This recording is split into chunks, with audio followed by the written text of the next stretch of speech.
Hello, I'm David Chaston with 90 at 9, brought to you by interest.co.nz. This week get everything you need to know in 90 seconds at 9 o'clock, including news of polls and voting. But first, the Americans are buying more new houses.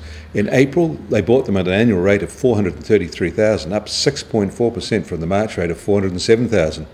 But that is lower than the 452,000 rate they bought them in April 2013, although that was an unusually high point. More than half of them are being sold in the south. There have been a number of polls and voting over the weekend. In Europe, voting in the EU Parliament is underway, and early polls suggest anti-EU parties are doing well. Investors are watching the results of these elections as they could deal a blow to political parties that are key to reform efforts in the EU. It does seem that in Germany, the Merkel government has withstood the anti-EU challenge. Results will start coming in after 9 a.m. this morning, and there may be some interesting results, especially in France and Britain. In the Ukraine, a chocolate tycoon seems certain to lead the troubled country, and Russia has set a much more conciliatory tone over the weekend, with Vladimir Putin acknowledging that sanctions are having a real impact on his country.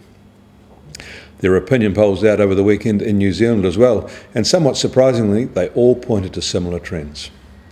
At the end of trading in New York last week, gold was down and oil was up. US Treasury 10-year bond yields finished at 2.54%.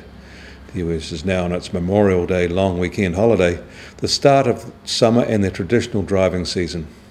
We'll be hearing a lot of the usual gasoline price rise stories until about August.